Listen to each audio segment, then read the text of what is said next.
Everyone's taking pictures these days. So how do you keep relevant in today's age? I think the challenge for the RPS is to be a facilitator, really, to try and engage with all types of photography and all people who are impacted by photography. What I hope we can do is be a voice and a representative for photography. Now, you've been here for a while now. You had a look around. What have you found and what has surprised you?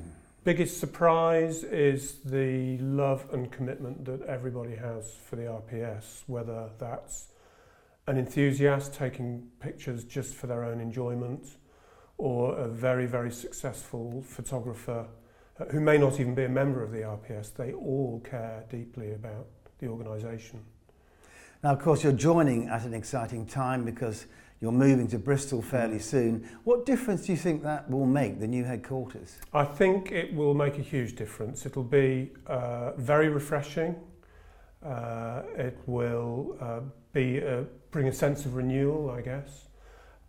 What I hope is that it means more people will come through our doors, and obviously with a purpose-built gallery, which we've not had for many years now, and an auditorium, we can expect to see many more people come through the doors, and I hope some of those people are new to photography. Now, your strategic plan says you want to promote the highest standards of achievement in photography. How will you do that? I think we need to consider our relevance. We need to engage again with our members and find some fresh blood who want to get involved and support the rest of our volunteers with our work. We need to engage with other organisations, other photography organisations, and maybe even some that are not overtly photography organisations.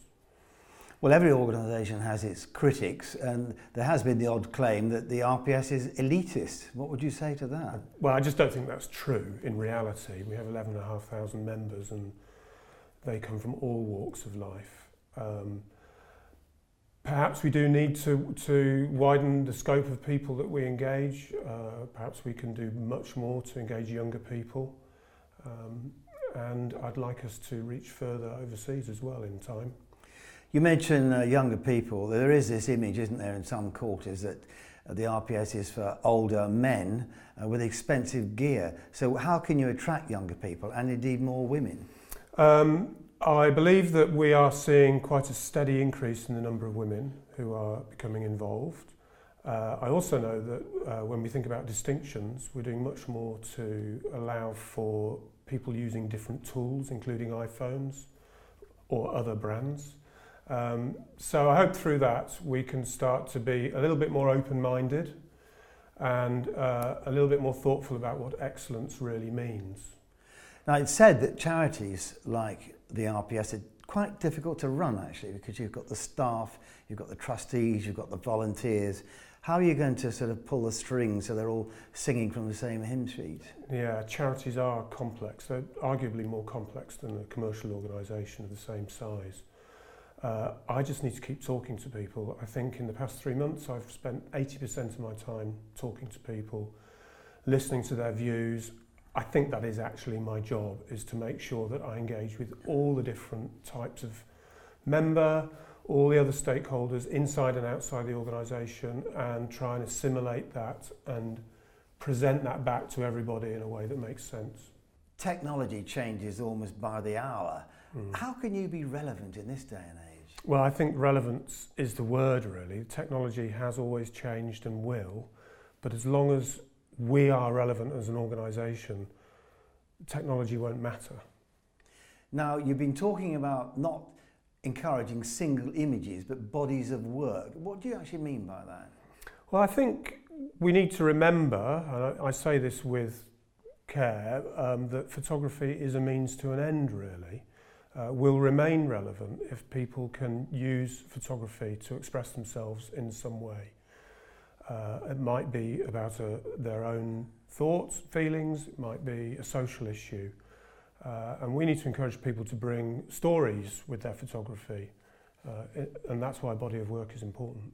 And of course, looking back at history, when you look what photography did in the Vietnam War, or more recently with migrants, the boy on the shore of Greece and so on. Yeah. It's powerful, isn't it? It's incredible. That's why it feels such a privilege and such a big responsibility. It's an incredibly powerful medium.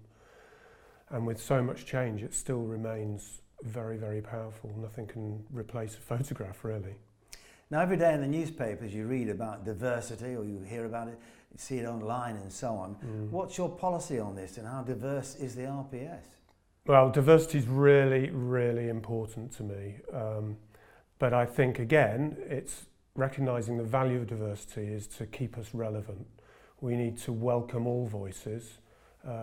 What we provide is a platform for people to express themselves. And I'd like us to continue to strive to bring many different people to the organisation and to photography. Are you optimistic about the future of this old organisation? I feel like I could not have arrived at a better time. I'm really optimistic. I'm very lucky. Mike Taylor, thank you very much. Thank you.